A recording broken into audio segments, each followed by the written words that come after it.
প্রিয় শ্রোতা, আমন্ত্রণ জানাচ্ছি গল্প পাঠের আসরে। আমি ওয়ারা কারিম। শুরু করতে যাচ্ছি সত্যজিৎ রায়ের প্রফেসর শঙ্কু সিরিজ থেকে এক শৃঙ্গ অভিযান। সঙ্গে থাকুন। অনেক ধন্যবাদ। 1 জুলাই। আশ্চর্য খবর! তিব্বত পর্যটক চার্লস উইলার্ডের একটা ডায়েরি পাওয়া গেছে। মাত্র 1 বছর আগে এক ইংরাজ পর্যটক তিব্বত থেকে ফেরার পথে সেখানকার কোনো অঞ্চলে খাম্পা শ্রেণীর এক দস্যু দলের হাতে পড়ে। দস্যুরা তার অধিকাংশ জিনিস লুট করে নিয়ে তাকে জখম করে রেখে চলে যায়। উইলার্ড কোনো রকমে প্রায় আধমরা অবস্থায় ভারতবর্ষের আলমোড়া শহরে এসে পৌঁছায়। সেখানেই তার মৃত্যু হয়। এসব খবর আমি খবরের কাগজেই পড়েছিলাম। আজ লন্ডন থেকে আমার বন্ধু ভূতত্ত্ববিদ জেরেমি সন্ডার্সের একটা চিঠিতে জানলাম যে উইলার্ডের মৃত্যুর পর তার সামান্য জিনিসপত্রের মধ্যে একটা ডায়েরি পাওয়া যায় এবং সেটা এখন সন্ডার্সের হাতে। তাতে নাকি এক আশ্চর্য ব্যাপারের উল্লেখ আছে। আমার তিব্বত সম্বন্ধে প্রচণ্ড কৌতূহল, আর আমি তিব্বতী ভাষা জানি জেনে সন্ডার্স আমাকে চিঠিটা লিখেছে। সেটার একটা অংশ এখানে তুলে দিচ্ছি। উইলার্ড আমার অনেক দিনের বন্ধু ছিল, সেটা তুমি জানো কি না জানি না। তার বিধবা স্ত্রী এডমিনার সঙ্গে পরশু দেখা করতে গিয়েছিলাম। সে বলল আলমোড়া থেকে তার মৃত স্বামীর যেসব জিনিস পাঠানো হয়েছিল তার মধ্যে একটা ডায়েরি রয়েছে। সেই ডায়েরি আমি তার কাছ থেকে চেয়ে আনি। দুঃখের বিষয়, ডায়েরির অনেক লেখায় জল লেগে অস্পষ্ট হয়ে গেছে, তাই পড়া মুশকিল। কিন্তু তার শেষ পৃষ্ঠার কয়েকটা লাইন পড়তে কোনো অসুবিধা হয়নি। 19শে মার্চের একটা ঘটনা তাতে লেখা রয়েছে, শুধু 2টি line. I saw a herd of unicorns today. I write this in full possession of my senses. তারপরে একটা প্রচণ্ড ঝড়ের ইঙ্গিত পেয়ে উইলার্ড ডায়েরি লেখা বন্ধ করে। উইলার্ড একপাল ইউনিকর্ন দেখেছে বলে লিখেছে, আর তারপরেই বলছে সেটা সে সম্পূর্ণ সুস্থ মস্তিষ্কে দেখেছে।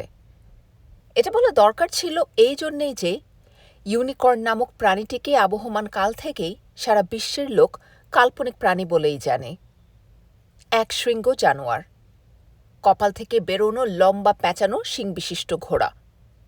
ইউনিকর্নের চেহারা বিলাতি আঁকা ছবিতে যা দেখা যায় তা হলো এই: যেমন চীনের ড্র্যাগন কাল্পনিক, তেমনি ইউনিকর্নও কাল্পনিক। কিন্তু এই কাল্পনিক কথাটা লিখতে গিয়েও আমার মনে একটা খটকা লাগছে।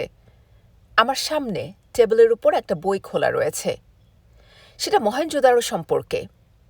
প্রত্নতাত্ত্বিকেরা এই মহেঞ্জোদারোর মাটি খুঁড়ে আজ থেকে 4000 বছর আগেকার এক আশ্চর্য ভারতীয় সভ্যতার যেসব নমুনা পেয়েছিলেন তার মধ্যে ঘর, বাড়ি, রাস্তাঘাট, হাড়ি, কলসি, খেলনা ইত্যাদি ছাড়াও এক জাতের জিনিস ছিল, যেগুলো হচ্ছে মাটির আর হাতির দাঁতের তৈরি 4 কোণা সিল।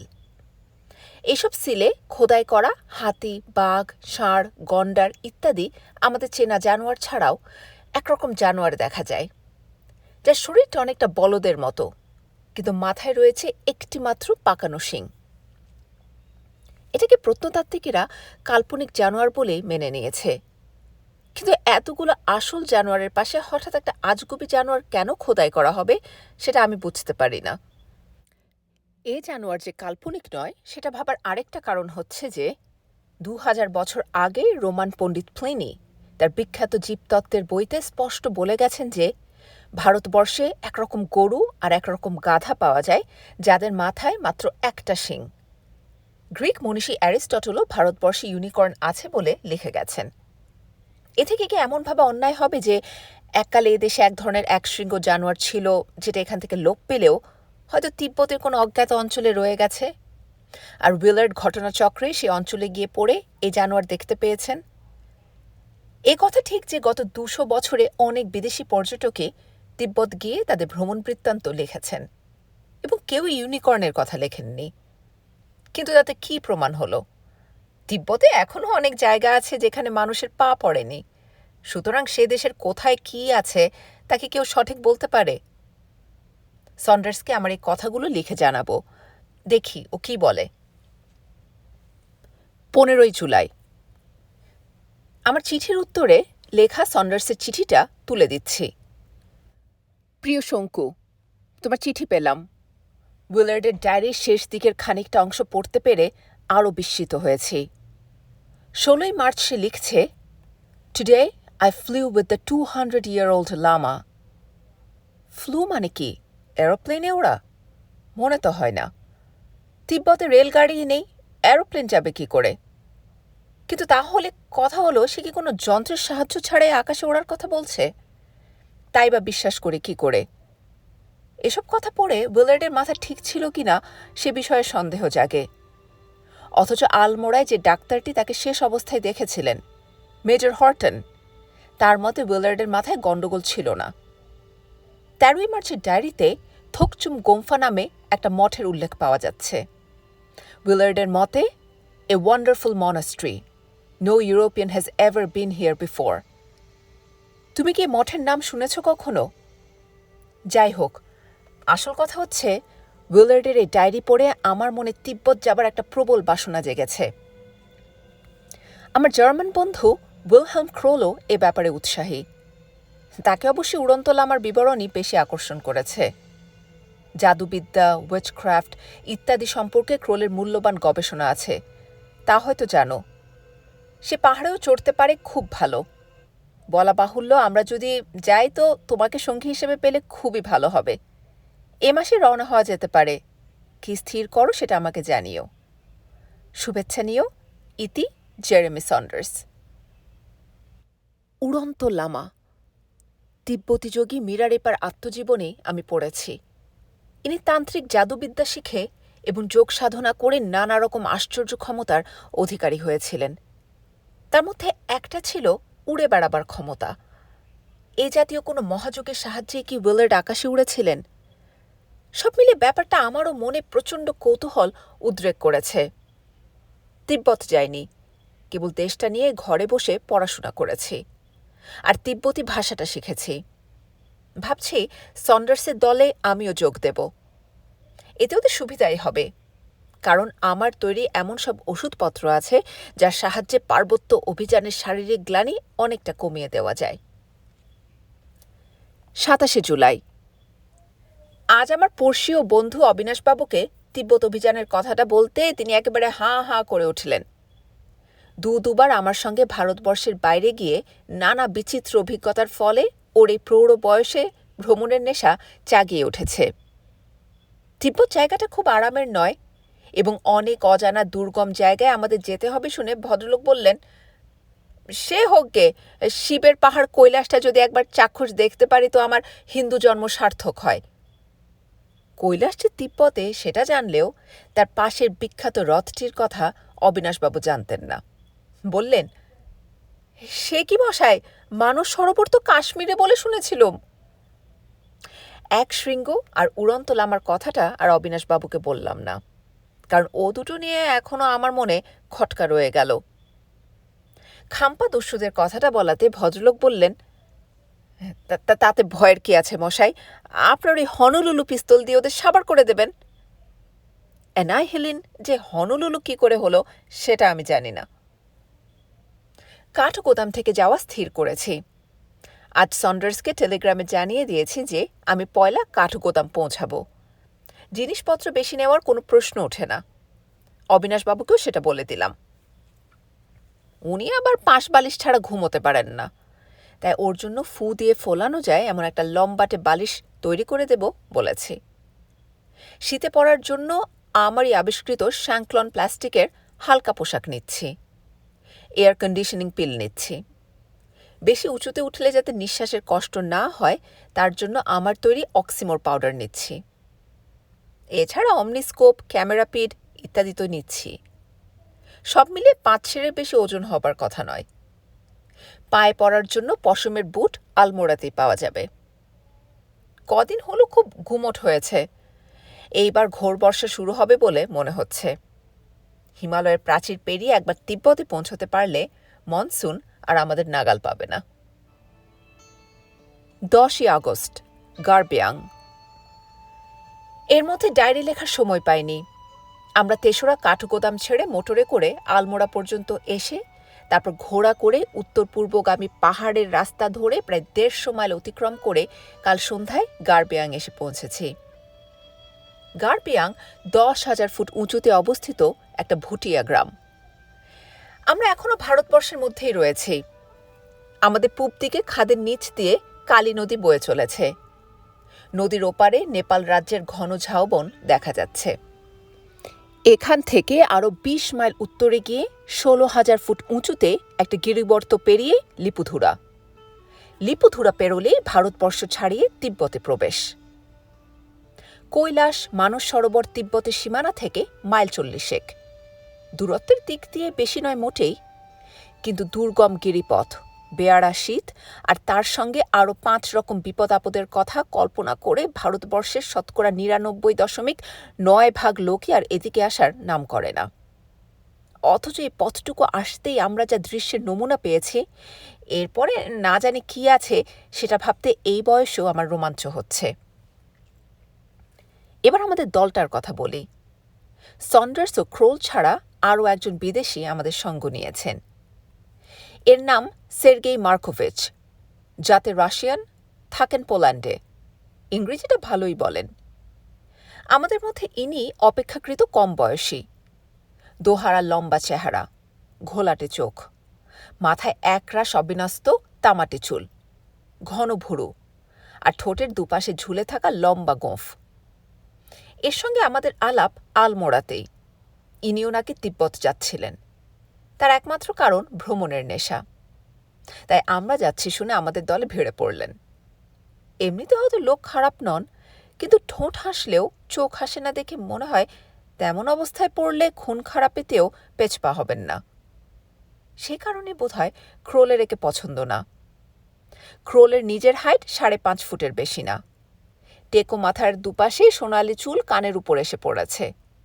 বেশ গাঁট্টা গোট্টা চেহারা, তবে আদৌ হিংস্র নয়। তাকে দেখে বোঝার উপায় নেই যে সে 5 বার ম্যাটারহর্নের চূড়োয় উঠেছে। লোকটা মাঝে মাঝে বেজা অন্যমনস্ক হয়ে পড়ে। 3 বার নাম ধরে ডাকলে তবে জবাব দেয়। আর প্রায় দেখি ডান হাতের আঙুল নেড়ে নেড়ে কি যেন হিসাব করে। আমরা যেমন কোড়ে আঙুল থেকে শুরু করে 5 আঙুলের গাঁটে গাঁটে বুড়ো আঙুল থেকে 1 থেকে 20 পর্যন্ত গুনতে পারি, ইউরোপের লোকেরা দেখেছি সেটা একেবারেই পারে না। তারা একটা আঙুলে 1 গোনে। গাঁটের ব্যবহারটা বোধহয় ভারতীয়। সন্ডার্স আমার থেকে 5 বছরের ছোট, সুগঠিত সুপুরুষ চেহারা, বুদ্ধিদীপ্ত হালকা নীল চোখ, প্রশস্ত ললাট। সে এই কদিনে তিব্বত সম্বন্ধে খান 10 বই পড়ে অভিযানের জন্য তৈরি হয়ে এসেছে। যোগবল বা ম্যাজিকে তার বিশ্বাস নেই। এসব বই পড়েও সে বিশ্বাস জাগেনি, এবং এই নিয়ে ক্রোলের সঙ্গে তার মাঝে মাঝে তর্ক বিতর্কও হচ্ছে।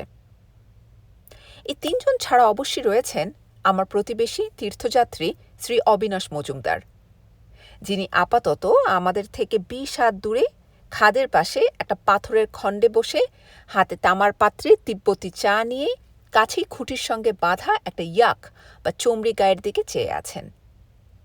আজ সকালে ভদ্রলোক বলছিলেন, মশাই, সে ছেলেবেলা থেকে পুজোর কাজে চামড়ের ব্যবহার দেখে আসছি, আর একদিনে তার উৎপত্তিস্থল দেখলাম।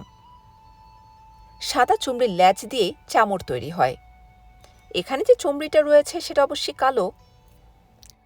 আমরা বাকি 4 জনে বসেছি একটা ভুটিয়ার দোকানের সামনে। সেই দোকান থেকেই কেনা তিব্বতী চা ও সাম্পায় আমরা ব্রেকফাস্ট সারছি। সাম্পা হলো গমের ছাতুর ডেলা, জলে বা চায়ে ভিজিয়ে খেতে হয়। এই চা কিন্তু আমাদের ভারতীয় চা নয়। এই চা চীন দেশ থেকে আসে। এর নাম ব্রিক টি। দুধ চিনির বদলে নুন আর মাখন দিয়ে এই চা তৈরি হয়। একটা লম্বা বাঁশের চোঙার মধ্যে চা ঢেলে আরেকটা বাঁশের ডান্ডা দিয়ে মোক্ষম ঘাঁটান দিলে চায় মাখনে একাকার হয়ে এই পানীয় প্রস্তুত হয়। তিব্বতীরা এই চা খায় দিনে 30-40 বার। চা আর সাম্পা ছাড়া আরও একটা জিনিস যেটা খায় সেটা হলো ছাগল আর চমড়ির মাংস। এসব হয়তো আমাদেরও খেতে হবে, যদিও চাল, ডাল, সবজি, কফি টিনের খাবার ইত্যাদি আমাদের সঙ্গে রয়েছে। সেসব যতদিন চলে চলবে। তারপর সব কিছু ফুরলে রয়েছে আমার ক্ষুধা তৃষ্ণাশক বড়ি বটিকা ইন্ডিকা। অবিনাশবাবু আমায় শাসিয়ে রেখেছেন। আমাকে মশায় আপনার ওই সাহেব বন্ধুদের সঙ্গে মিশতে বলবেন না, আপনি 64টা ভাষা জানতে পারেন, আমার বাংলা বই আর সম্বল নেই। সকাল সন্ধে গুড মর্নিং গুড ইভিনিংটা হয়তো বলতে পারি, এমনকি ওনাদের কেউ খাদে টাদে পড়ে গেলে গুড বাইটাও মুখ দিয়ে বেরিয়ে যেতে পারে। তার বেশি আর কিছু পাবেন না। আপনি বরং বলে দেবেন যে আমি একজন মৌনী সাধু, তীর্থ করতে যাচ্ছি। সত্যি অবিনাশবাবু খুবই কম কথা বলছেন। আমি একা থাকলেও কথা বলেন ফিস ফিস করে। একটা সুবিধে এই যে ভদ্রলোকের ঘোড়া চড়তে কোনো অসুবিধা হচ্ছে না। এসব অঞ্চলে ঘোড়া ছাড়া গতি নেই। 6টা ঘোড়া, মাল বইবার জন্যে 4টে চমড়ি আর 8 জন ভুটিয়া কুলি আমাদের সঙ্গে যাচ্ছে। উইলার্ডের ডায়েরিটা নিজের চোখে দেখে আমার ইউনিকর্ন উড়ন্ত লামা সম্পর্কে কৌতূহল 10 গুণ বেড়ে গেছে। এখানে একদল তিব্বতী পশমের ব্যাপারী এসেছে। তাদের একজনের সঙ্গে আলাপ করে একশৃঙ্গ জানোয়ারের কথা জিজ্ঞেস করাতে সে বোধহয় আমাকে পাগল ভেবে দাঁত বের করে হাসতে লাগলো। উড়ন্ত লামার কথা জিজ্ঞেস করাতে সে বলল সব লামাই নাকি উঠতে পারে। আসলে এদের সঙ্গে কথা বলে কোনো ফল হবে না। উইলার্ডের সৌভাগ্য আমাদের হবে কিনা জানি না। একটা সুখবর আছে, সেটা এই যে উইলার্ডের 11 মার্চের ডায়েরিতে একটা জায়গার উল্লেখ পাওয়া যাচ্ছে, যেটা নাম দেওয়া নেই, কিন্তু ভৌগোলিক অবস্থান দেওয়া আছে। সেটা হলো ল্যাটিচিউড 33.3 নর্থ আর লঙ্গিচিউড 84 ইস্ট। ম্যাপ খুলে দেখা যাচ্ছে সেটা কৈলাসের প্রায় 100 মাইল উত্তর পশ্চিমে চাংথাং অঞ্চলে। এই চাংথাং ভয়ানক জায়গা। সেখানে গাছপালা বলতে কিছু নেই, আছে শুধু দিগন্ত বিস্তৃত বালি আর পাথরে মেশানো রুক্ষ জমির মাঝে মাঝে এক একটা হ্রদ। মানুষ বলতে এক যাযাবর শ্রেণীর লোকেরা ছাড়া কেউ থাকে না ওখানে। শীতও নাকি প্রচণ্ড, আর তার উপরে আছে বরফের ঝড়, যাকে বলে ব্লিজার্ড, যা নাকি 7 পুরু পশমের জামা ভেদ করে হাড় পর্যন্ত কাঁপিয়ে দেয়। সবই সহ্য হবে যদি যাত্রার উদ্দেশ্য সফল হয়। অবিনাশবাবু বলছেন কোনো ভাবনা নেই, ভক্তির জোর আর কৈলাসেশ্বরের কৃপায় আপনাদের সব মনস্কামনা পূর্ণ হবে। 4 আগস্ট, পুরাং উপত্যকা। 12,000 ফুট উঁচুতে একটা খরস্রোতা পাহাড়ি নদীর ধারে আমরা ক্যাম্প ফেলেছি। হাপড়ের সাহায্যে ধুনি জ্বালিয়ে তার সামনে মাটিতে কম্বল বিছিয়ে বসেছি। বিকেল হয়ে আসছে, চারদিকে বরফে ঢাকা পাহাড়ে ঘেরা। এই জায়গাটা থেকে রোদ সরে গিয়ে আবহাওয়া দ্রুত ঠান্ডা হয়ে আসছে। আশ্চর্য এই যে এখানে সন্ধ্যা থেকে সকাল অবধি দুর্জয় শীত হলেও দুপুরের দিকে তাপমাত্রা চড়ে গিয়ে মাঝে মাঝে 80-90 ডিগ্রি ফারেনহাইটে উঠে যায়। গারপেয়াং থেকে রওনা হবার আগেই চড়াই উঠতে হবে বলে নিঃশ্বাসের যাতে কষ্ট না হয় তার জন্য আমি সকলকে অক্সিমোর পাউডার অফার করি। সন্ডার্স ও অবিনাশবাবু আমার ওষুধ খেলেন। ক্রোল বলল সে জার্মানির পার্বত্য অঞ্চলে মাইনিংগেন শহরে থাকে, ছেলেবেলা থেকে পাহাড়ে চড়েছে, তাই তার ওষুধের দরকার হবে না। মার্কোভিচকে জিজ্ঞেস করাতে সেও বলল ওষুধ খাবে না। কেন খাবে না তার কোনো উত্তর দিল না। বোধহয় আমার তৈরি ওষুধে তার আস্থা নেই। সে যে অত্যন্ত মূর্খের মতো কাজ করেছে সেটা পরে নিজেও বুঝতে পেরেছিল। ঘোড়ায় চড়ে দিব্যি চলেছিলাম পাহাড়ের পথ ধরে। বেটে বেটে তিব্বতী ঘোড়ার পিঠে আমরা 5 জন, আর আমাদের পিছনে কুলি আর মালবাহী চমড়ির দল। 16,000 ফুটে গুরুপ্লা গিরিবর্ত পেরোতেই হিমেল বাতাসের শো শো শব্দ ছাপিয়ে একটা অদ্ভুত আওয়াজ আমাদের কানে এলো। আমাদের মধ্যে কে যেন প্রচণ্ড জোরে হাসতে শুরু করেছে। এদিক ওদিক চেয়ে একটু হিসেব করে শুনে বুঝতে পারলাম হাসিটা আসছে সবচেয়ে সামনের ঘোড়ার পিঠ থেকে। পিঠে রয়েছেন শ্রীমান সের্গেই মার্কোভিচ। তার হাসিটা এমনই বিকট ও অস্বাভাবিক যে আমাদের দলটা আপনা থেকেই থেমে গেল। মার্কোভিচও থেমেছে। এবার সে ঘোড়ার পিঠ থেকে নামল। তারপর তার সমস্ত দেহ কাঁপিয়ে হাসতে হাসতে অত্যন্ত বেপরোয়া ও বেসামালভাবে সে রাস্তার ডান দিকে এগোতে লাগল। ডাইনে খাদ, আর সেই খাদ দিয়ে একবার গড়িয়ে পড়লে অন্তত 2,000 ফুট নিচে গিয়ে সে গড়ানো থামবে এবং অবিনাশবাবুর গুড বাই বলার সুযোগ এসে যাবে। সন্ডার্স, ক্রোল ও আমি ঘোড়া থেকে নেমে ব্যস্তভাবে মার্কোভিচের দিকে এগিয়ে গেলাম। লোকটা চোখ ঘোলাটে, তার হাসিও ঘোলাটে মনের হাসি। এবারে বুঝতে পারলাম তার কি হয়েছে। 12,000 ফুটের পর থেকে আবহাওয়ায় অক্সিজেনের রীতিমতো অভাব হতে শুরু করে। কোনো কোনো লোকের বেলায় সেটা নিঃশ্বাসের কষ্ট ছাড়া আর কোনো গণ্ডগোলের সৃষ্টি করে না, কিন্তু এক একজনের ক্ষেত্রে সেটা রীতিমতো মস্তিষ্কের বিকার ঘটিয়ে দেয়। তার ফলে কেউ কাঁদে, কেউ হাসে, কেউ ভুল বকে, আবার কেউ বা অজ্ঞান হয়ে যায়। মার্কোভিচকে হাসিতে পেয়েছে।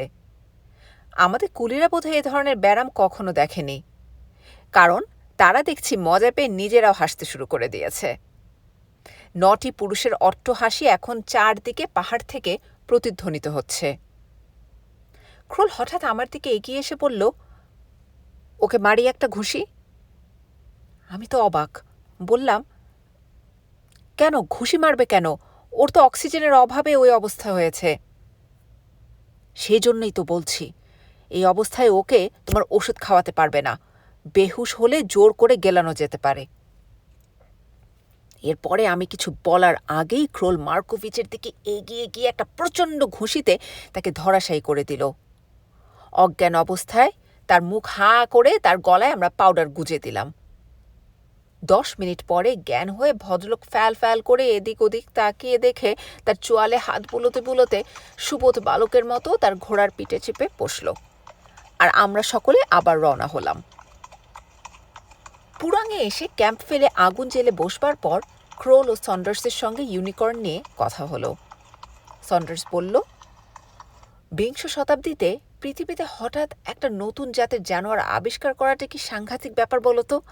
আর একটা আধটা নয়, একেবারে দলে দলে। ইউনিকর্ন থেকে আলোচনাটা আরও অন্য কাল্পনিক প্রাণীতে চলে গেল। সত্যি, পুরাকালে কত রকমই না উদ্ভট জীবজন্তু সৃষ্টি করেছে মানুষের কল্পনা। অবশ্যই কোনো কোনো পণ্ডিত বলেন যে এসব নিছক কল্পনা নয়। প্রাগৈতিহাসিক যুগে মানুষ যেসব প্রাণীদের দেখত, তার আবছে স্মৃতি নাকি অনেক যুগ পর্যন্ত মানুষের মনে থেকে যায়।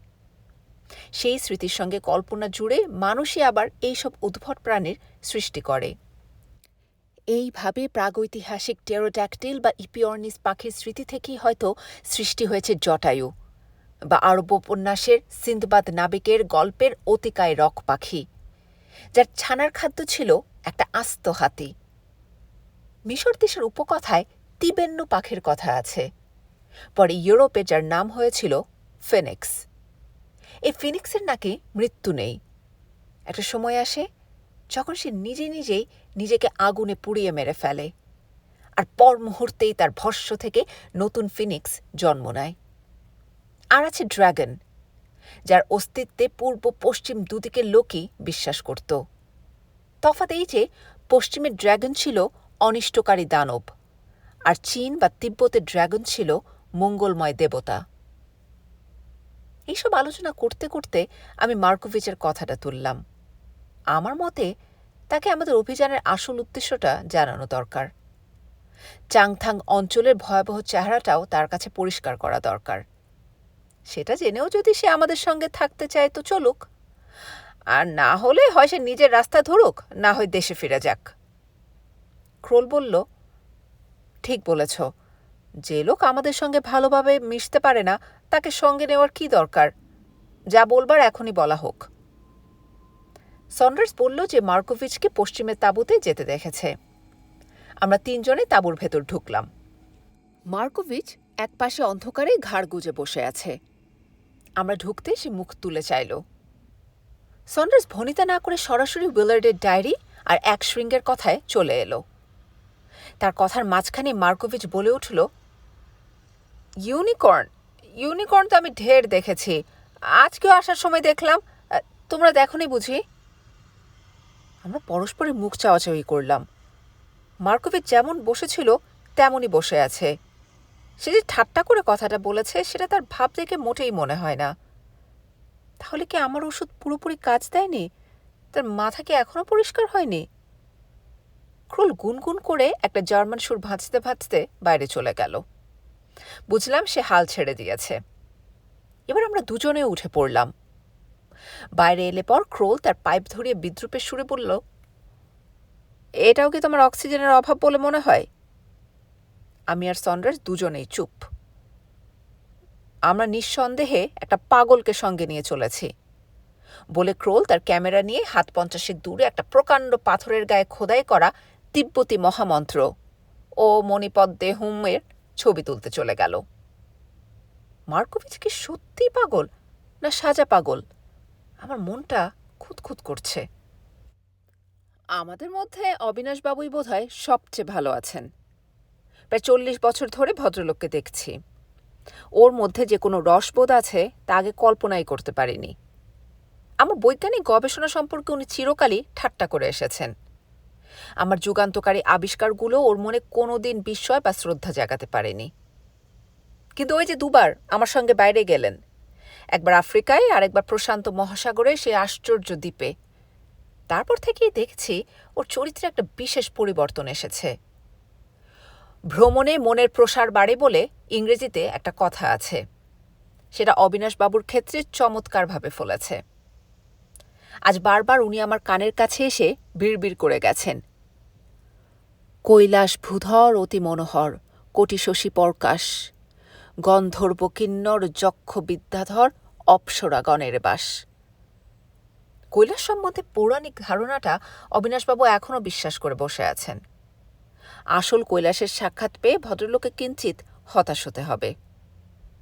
আপাতত উনি কুলিদের রান্নার আয়োজন দেখতে ব্যস্ত। বুনো ছাগলের মাংস রান্না করছে ওরা। দূরে, বহু দূরে আমরা যে রাস্তা দিয়ে যাব, সেই রাস্তা দিয়ে ঘোড়ার পিঠে একদল লোক আমাদের দিকে এগিয়ে আসছে। এতক্ষণ দলটাকে কতগুলো চলমান কালো বিন্দু বলে মনে হচ্ছিল, এখন তাদের চেহারাটা ক্রমে স্পষ্ট হয়ে আসছে। এদের দেখতে পেয়ে আমাদের লোকগুলোর মধ্যে একটা চাঞ্চল্য লক্ষ্য করছি। কারা এরা? শীত বাড়ছে, আর বেশিক্ষণ বাইরে বসা চলবে না। 4 আগস্ট, সন্ধ্যা 7টা। একটা বিশেষ চাঞ্চল্যকর ঘটনা ঘটে গেল এই কিছুক্ষণ আগে। দূর থেকে যে দলটাকে আসতে দেখেছিলাম, সেটা ছিল একটা খাম্পা দস্যু দল। এই বিশেষ দলটি যে বুলেটকে আক্রমণ করেছিল তারও প্রমাণ পেয়েছি।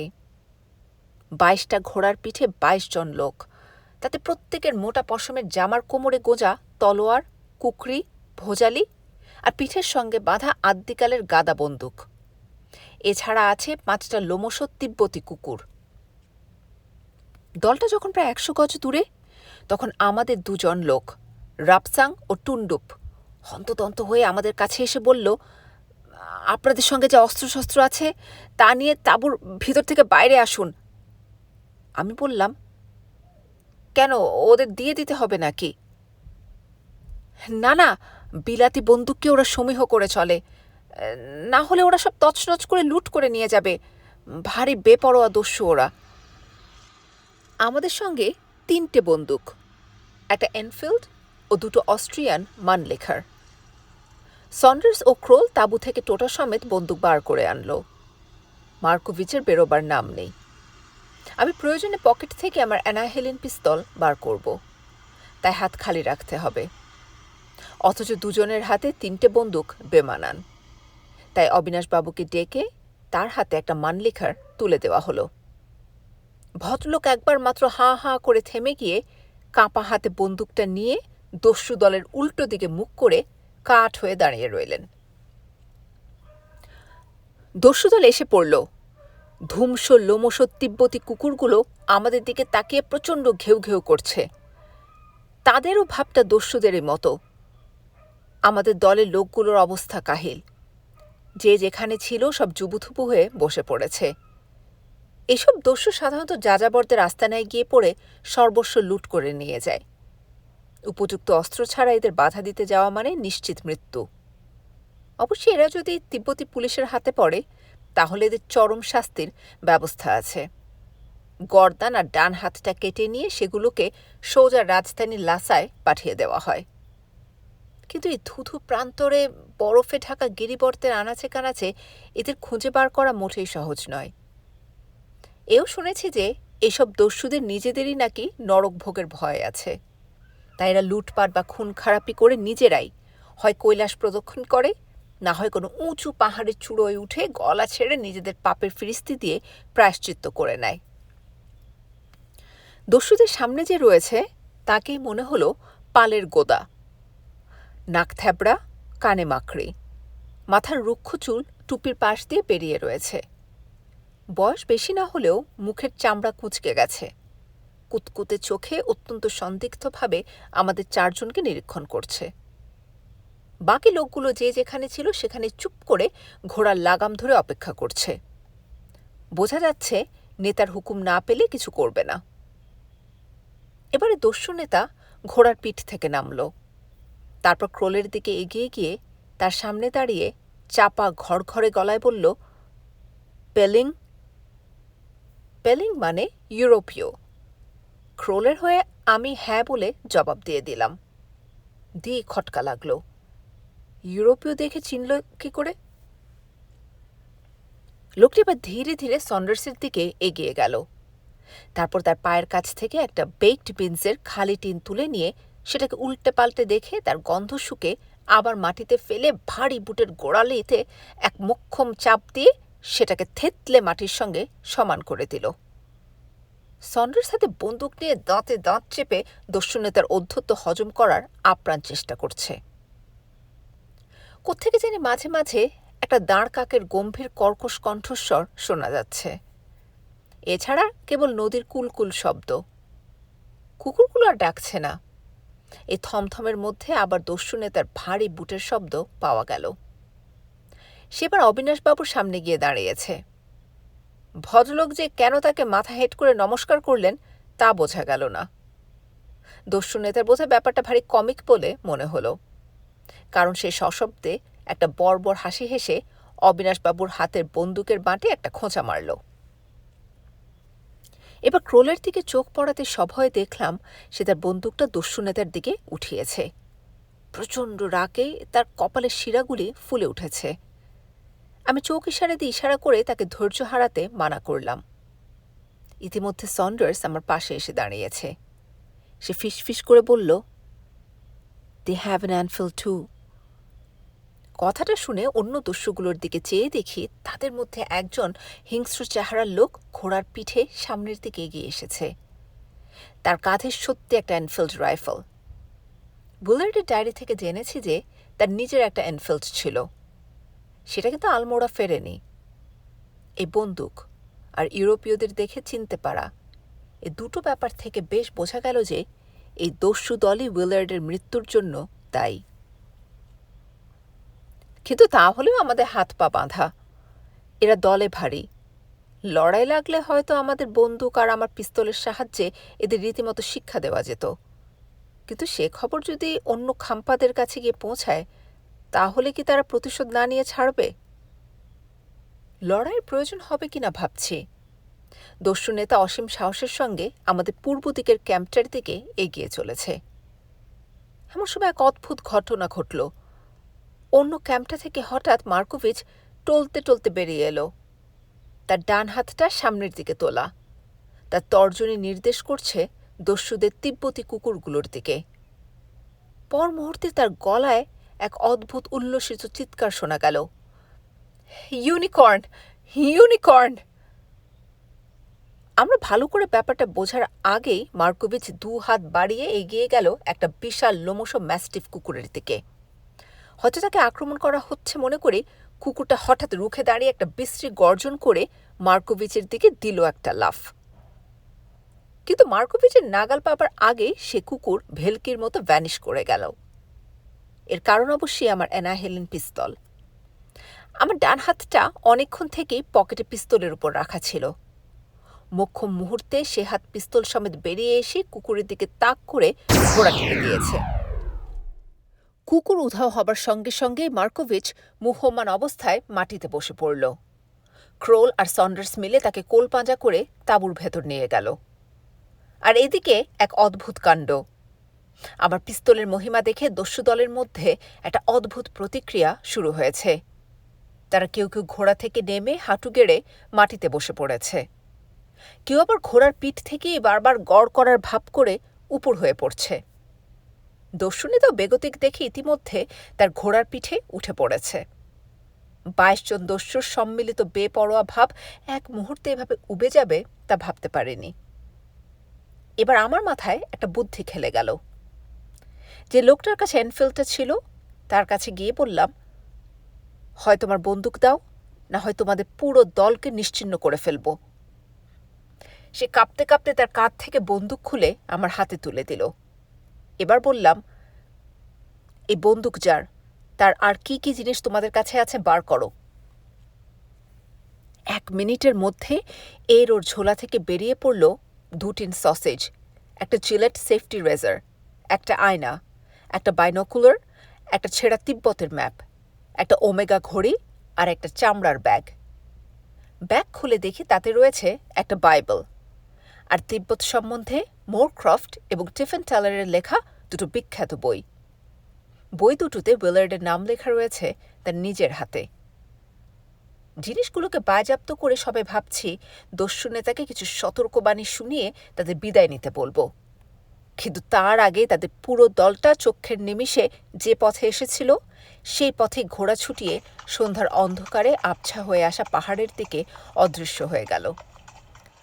আপদ বিদায় করে অবিনাশবাবুকে মানলিখারের ভারমুক্ত করে পশ্চিম দিকে তাঁবুতে গেলাম মার্কোভিচের অবস্থা দেখতে। সে মাটিতে কম্বলের উপর শুয়ে আছে, চোখ বুজে। মুখের উপর টর্চ ফেলতে সে ধীরে ধীরে চোখ খুলল। এইবারে তার চোখের পাতা আর মণি দেখে বুঝতে পারলাম যে সে নেশা করেছে। আর সে নেশা সাধারণ নেশা নয়, অত্যন্ত কড়া কোনো মাদক ব্যবহার করেছে সে। হয়তো এটা তার অনেক দিনের অভ্যাস, আর তার প্রভাবেই সে যেখানে সেখানে ইউনিকর্ন দেখতে পাচ্ছে। কোকেইন, হেরোইন, মরফিয়া বা ওই জাতীয় কোনো মাদক খেলে বা ইনজেকশন নিলে শুধু যে শরীরের ক্ষতি করে তা নয়, তা থেকে ব্রেনের বিকার ও তার ফলে চোখে ভুল দেখা কিছুই আশ্চর্য না। মার্কোভিচের মতো নেশাখোরকে সঙ্গে নিলে আমাদের এই অভিযান ভণ্ডুল হয়ে যাবে। হয় তাকে তাড়াতে হবে, না হয় তার নেশাকে তাড়াতে হবে। 15 আগস্ট, সকাল 7টা। কাল রাত্রে তাকে ডাকা সত্ত্বেও মার্কোভিচ যখন খেতে এলো না, তখন নেশার ধারণাটা আমার মনে আরও বদ্ধমূল হলো। আমি জানি এ জাতীয় ড্রাগ বা মাদক ব্যবহার করলে মানুষের খিদে তেষ্টা অনেক কমে যায়। কথাটা বলতে সন্ডার্স একেবারে ক্ষেপে উঠল। বলল, ওকে সরাসরি জেরা করতে হবে এক্ষুনি। ক্রোল বলল, তুমি অত্যন্ত বেশি ভদ্র, তোমাকে দিয়ে জেরা হবে না, ব্যাপারটা আমার হাতে ছেড়ে দাও। খাবার পরে ক্রোল সোজা তাঁবুর ভেতর গিয়ে আধ ঘুমন্ত মার্কোভিচকে বিছানা থেকে হিঁচড়ে টেনে তুলে সোজা তার মুখের উপর বলল, তোমার কাছে কি ড্রাগ আছে বার করো। আমরা জানি তুমি নেশা করো, এই নেশা তোমার ছাড়তে হবে, নয়তো তোমাকে আমরা বরফের মধ্যে পুঁতে দিয়ে চলে যাব, কেউ টের পাবে না। মার্কোভিচ পুরো ব্যাপারটা বুঝতে পারল কিনা জানি না, কিন্তু সে ক্রোলের ভাব দেখে যে ভয় পেয়েছে সেটা স্পষ্টই বোঝা গেল। সে কোনো রকমে ক্রোলের হাত থেকে নিজেকে ছাড়িয়ে নিয়ে ব্যাগের ভেতর হাত ঢুকিয়ে কিছুক্ষণ হাতড়ে তার থেকে একটা মাথার বুরুশ বার করে ক্রোলের হাতে দিল। আমার প্রথমে মনে হয়েছিল এটা তার পাগলামেরই আরেকটা লক্ষণ, কিন্তু ক্রোলের জার্মান বুদ্ধি এক নিমেষে বুঝে ফেলল যে মার্কোভিচ আসল জিনিসটাই বার করে দিয়েছে। বুরুশের কাঠের অংশটায় চার দিতে সেটা বাক্সের ডালার মতো খুলে গেল, আর তার তলা থেকে বেরিয়ে পড়ল ঠিক ট্যালকাম পাউডারের মতো দেখতে মিহি সাদা কোকেইনের গুঁড়ো। আধ মিনিটের মধ্যে সে গুঁড়ো তিব্বতের হিমেল বাতাসে ছড়িয়ে পড়ল, আর বুরুশটা নিক্ষিপ্ত হল খরস্রোতা পাহাড়ি নদীর জলে। কিন্তু শুধু কোকেন দূর করলেই তো হবে না, মার্কোভিচের নেশাটাকেও দূর করা চাই। আজ সকালে তার হাবভাবে মনে হচ্ছে আমার আশ্চর্য ওষুধ মিরাকিউরলে কাজ দিয়েছে। শীতের মধ্যে 4 গেলাস মাখন চা, শেরখানেক ছাগলের মাংস এবং বেশ কিছু সাম্পা খেয়ে ফেলেছে। 7 আগস্ট, সাংচান ছাড়িয়ে। এখন দুপুর 2:30। আমরা মানস সরোবরের পথে একটা গুম্ফা বা তিব্বতী মঠের বাইরে বসে একটু বিশ্রাম করে নিচ্ছি। পথে আসতে আসতে আরও অনেক গুম্ফা দেখেছি। এগুলোর প্রত্যেকটাই এক একটা পাহাড়ের চূড়ো বেছে বেছে তার উপর তৈরি করা হয়েছে, এবং প্রত্যেকটা থেকে চমৎকার দৃশ্য দেখা যায়। লামাদের সৌন্দর্য বোধ আছে একথা স্বীকার করতেই হয়। আমাদের সামনে উত্তর দিকে 25,000 ফুট উঁচু গুরলা মান্ধাতা পর্বত সদর্পে মাথা তুলে দাঁড়িয়ে আছে। এছাড়া চারিদিকে আরও অনেক বরফে ঢাকা পাহাড়ের চূড়ো দেখতে পাচ্ছি। আর কিছু দূর গেলেই কৈলাস মানস সরোবরের দর্শন মিলবে। অবিনাশবাবুর যাত্রা সার্থক হবে। আপাতত মান্ধাতা দেখেই তার সম্ভ্রম ও বিস্ময়ের সীমা নেই। বারবার বলছে, গায়ে কাঁটা দিচ্ছে মশাই, মহাভারতের যুগে চলে এসেছি। ওহ, কি ভয়ানক ব্যাপার। বলা বাহুল্য, এখনো পর্যন্ত এক শৃঙ্গের কোনো চিহ্ন নেই। জানোয়ারের মধ্যে বুনো ছাগল, ভেড়া, গাধা, চমড়ি এসব তো হামেশাই দেখছি।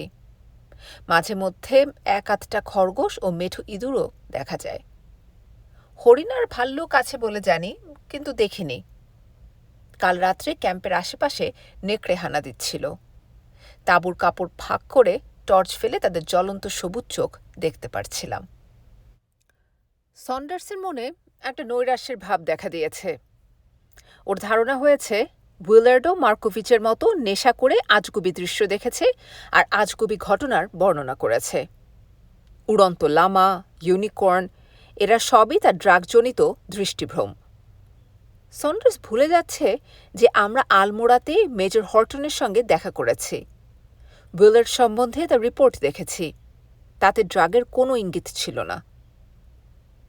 আমরা যে গুম্ফার সামনে বসেছি তাতে একটিমাত্র লামা বাস করেন।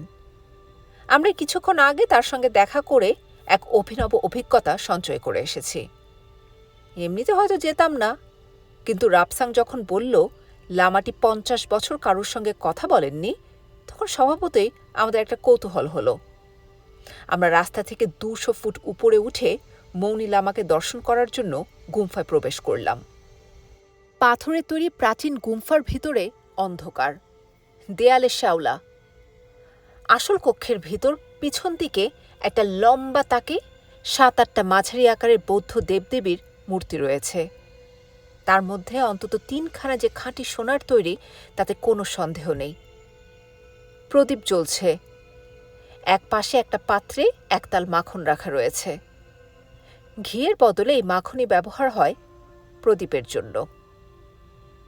একদিকের দেয়ালের গায়ে তাকের উপর থরে থরে সাজানো রয়েছে লাল কাপড়ে মোড়া প্রাচীন তিব্বতী পুঁথি। অবিনাশবাবু একটা বিশেষ জায়গায় আঙুল দেখিয়ে বললেন, ভৌতিক ব্যাপার বলে মনে হচ্ছে মশাই। চেয়ে দেখি সেখানে একটা মরার খুলি রয়েছে। আমি বললাম, ওটা চা খাওয়ার পাত্র। অবিনাশবাবুর চোখ কপালে উঠে গেল। মৌনি লামা ছিলেন পাশের একটা ছোট্ট অন্ধকার ঘরে। ঘরের পূবের দেয়ালে একটা খুপড়ি জানালা। সেই জানালার পাশে বসে লামা জপযন্ত্র ঘোরাচ্ছেন। মাথা মোড়ানো, শীর্ণ চেহারা। বসে থেকে থেকে হাত পাগুলো অস্বাভাবিক রকম সরু হয়ে গেছে। আমরা তাকে একে একে অভিবাদন জানালাম। তিনি আমাদের প্রত্যেকের হাতে একটি করে লাল সুতো দিয়ে আশীর্বাদ করলেন। তার সামনে একটা নিচু কাঠের বেঞ্চিতে আমরা 5 জন বসলাম। লামা কথা বলবেন না, তাই তাকে এমন প্রশ্ন করতে হবে যার উত্তর কথা না বলে দেওয়া যায়। আমি আর সময় নষ্ট না করে সোজা আসল প্রশ্নে চলে গেলাম। তিব্বতের কোথাও একশৃঙ্গ জানোয়ার আছে কি? লামা কয়েক মুহূর্ত হাসি হাসি মুখ করে আমার দিকে চেয়ে রইলেন। আমাদের 5 জোড়া চোখের উৎসুক দৃষ্টি তার দিকে নিবদ্ধ। এবার তিনি ধীরে ধীরে মাথা নাড়লেন, উপর থেকে নিচে, 1 বার, 2 বার, 3 বার, অর্থাৎ আছে। আমরা চাপা উৎকণ্ঠায় আর চোখে একবার পরস্পরের দিকে চেয়ে দেখলাম, কিন্তু লামাজি আবার মাথা নাড়ছেন, এবার পাশাপাশি, অর্থাৎ নেই। এটা কীরকম হলো? এর মানে কি হতে পারে? আগে ছিল কিন্তু এখন নেই। ক্রোল আমাকে ফিসফিসে গলায় বলল, কোথায় আছে জিজ্ঞেস করো। মার্কোভিচও দেখছে অত্যন্ত মন দিয়ে আমাদের কথাবার্তা শুনছে। এই প্রথম সে সুস্থ অবস্থায় আমাদের অভিযানের উদ্দেশ্যের কথা শুনল। ক্রোলের প্রস্তাব অনুযায়ী প্রশ্নটা করাতে লামা তার শীর্ণ বাঁ হাতটা তুলে উত্তর পশ্চিম দিকে ইঙ্গিত করল।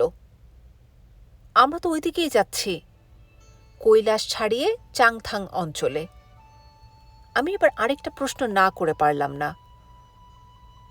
আপনি যোগী পুরুষ, ভূত ভবিষ্যৎ আপনার জানা।